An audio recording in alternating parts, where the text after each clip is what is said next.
എസിൽ ജീവിക്കുന്ന ലക്ഷക്കണക്കിന് അനധികൃത കുടിയേറ്റക്കാരെ നേരിട്ട് ബാധിക്കുന്ന അതിനിർണായകമായ ഒരു കോടതി വിധിയാണ് ഇപ്പോൾ പുറത്തു വന്നിരിക്കുന്നത്. ട്രംപ് ഭരണകൂടത്തിന്റെ ഏറ്റവും വിവാദപരമായ കുടിയേറ്റ നയങ്ങളിലൊന്നായ ഫാസ്റ്റ് ട്രാക്ക് ഡിപ്പോർട്ടേഷൻ അഥവാ അതിവേഗ നാടുകടത്തൽ പ്രക്രിയ രാജ്യവ്യാപകമായി നടപ്പിലാക്കാൻ ഫെഡറൽ അപ്പീൽ കോടതി അനുമതി നൽകിയിരിക്കുന്നു. എന്താണ് ഈ പുതിയ വിധി? ഇത് യുഎസിലുള്ളവരെ എങ്ങനെ ബാധിക്കും?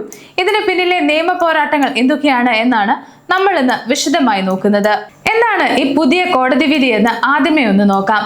യുഎസ് ഫെഡറൽ അപ്പീൽ കോടതി ചൊവ്വാഴ്ച പുറപ്പെടുവിച്ച വിധി പ്രകാരം അതിർത്തികളിൽ നിന്ന് ദൂരെ അമേരിക്കയുടെ ഉൾപ്രദേശങ്ങളിൽ താമസിക്കുന്ന അനധികൃത കുടിയേറ്റക്കാരെ പോലും വിചാരണ കൂടാതെ അതിവേഗം നാടുകടത്താൻ ട്രംപ് ഭരണകൂടത്തിന് ഇനി സാധിക്കും. ഡിസ്ട്രിക്ട് ഓഫ് കൊളംബിയ സർക്യൂട്ടിന്റെ യുഎസ് അപ്പീൽ കോടതിയിലെ 3 അംഗ പാനൽ, അതായത് 2-1 എന്ന ഭൂരിപക്ഷത്തിലാണ് ഈ വിധി പ്രസ്താവിച്ചത്. 2025 ഓഗസ്റ്റിൽ ഒരു കീഴ്ക്കോടതി ജഡ്ജി ഈ നയം തടഞ്ഞിരുന്നു. ആ ഉത്തരവാണ് ഇപ്പോൾ അപ്പീൽ കോടതി റദ്ദാക്കിയിരിക്കുന്നത്. എന്താണ് ഈ അതിവേഗ നാടുകടത്തൽ എന്നും മുൻപിത് എങ്ങനെയായിരുന്നുവെന്നും ഒന്ന് വിശദമായി നോക്കാം. കഴിഞ്ഞ 3 പതിറ്റാണ്ടുകളായി അമേരിക്കയിൽ നിലനിൽക്കുന്ന ഒരു നിയമമാണിത്. സാധാരണയായി അതിർത്തികളിൽ വെച്ച് പിടിക്കപ്പെടുന്ന കുടിയേറ്റക്കാരെ നീണ്ട കോടതി നടപടികളിലോ ജഡ്ജിമാരുടെ വിചാരണയോ ഇല്ലാതെ തന്നെ വേഗത്തിൽ സ്വന്തം രാജ്യത്തിലേക്ക് തിരിച്ചയക്കാൻ ഹോംലാൻഡ് സെക്യൂരിറ്റി വകുപ്പിന് അധികാരം നൽകുന്നതാണ് എക്സ്പെഡിറ്റഡ് റിമൂവൽ. എന്നാൽ മുൻപിത് അതിർത്തി പ്രദേശങ്ങളിൽ മാത്രമായിരുന്നു കർശനമായി നടപ്പിലാക്കിയിരുന്നത്. ഈ നിയമത്തിൽ ട്രംപ് ഭരണകൂടം വരുത്തിയ മാറ്റം എന്താണെന്ന് കൂടെ നോക്കാം.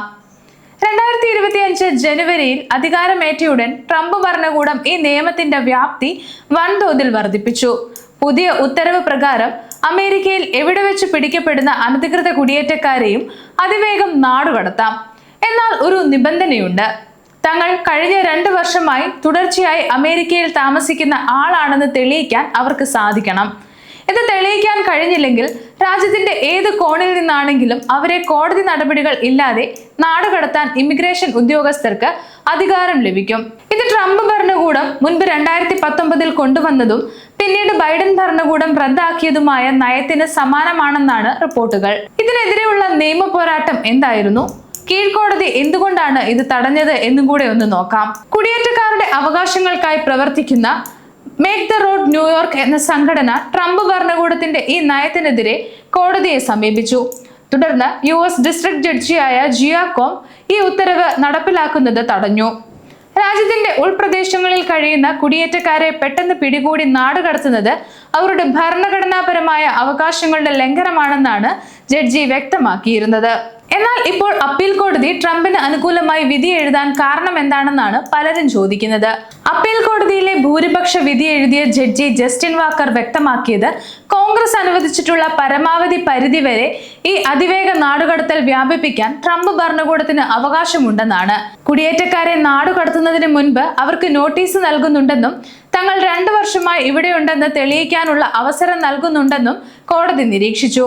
അതുകൊണ്ട് തന്നെ തങ്ങളുടെ ഭാഗം വിശദീകരിക്കാനുള്ള അവസരം നിഷേധിക്കപ്പെടുന്നു എന്ന വാദം നിലനിൽക്കില്ലെന്ന് കോടതി പറഞ്ഞു. മറ്റൊരു ട്രംപ് നിയമിത ജഡ്ജിയായ നിയോമി റാവുവും ഈ വിധിയെ പിന്തുണച്ചു. 3 അംഗ പാനലിലെ ബറാക് ഒബാമ നിയമിച്ച ജഡ്ജിയായ റോബർട്ട് വിൽക്കിൻസ് ഈ വിധിയോട് ശക്തമായ വിയോജിപ്പ് അറിയിച്ചു.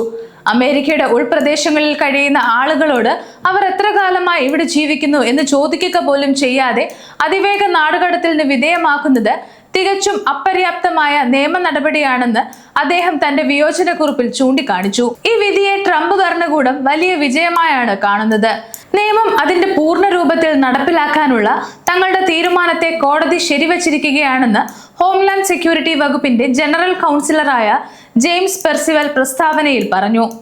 ആവശ്യമായ രേഖകളില്ലാതെ അമേരിക്കയിൽ കഴിയുന്ന എന്നാൽ തങ്ങൾ 2 വർഷമായി അവിടെയുണ്ടെന്ന് തെളിയിക്കാൻ സാധിക്കാത്ത കുടിയേറ്റക്കാർക്ക് മേൽ നാടുകടത്തൽ പൂർണ്ണ ശക്തിയോടെ തിരിച്ചു വന്നിരിക്കുകയാണ്. ഇമിഗ്രേഷൻ ഉദ്യോഗസ്ഥർക്ക് രാജ്യവ്യാപകമായി വലിയ അധികാരം നൽകുന്ന ഈ വിധി യുഎസിലെ കുടിയേറ്റ സമൂഹങ്ങൾക്കിടയിൽ വലിയ ആശങ്കയ്ക്ക് കാരണമായിട്ടുണ്ട്. വരും ദിവസങ്ങളിൽ ഇതിനെതിരെ സുപ്രീം കോടതിയെ സമീപിക്കുമോ ഇല്ലയോ എന്നത് നിർണായകരമായിരിക്കും.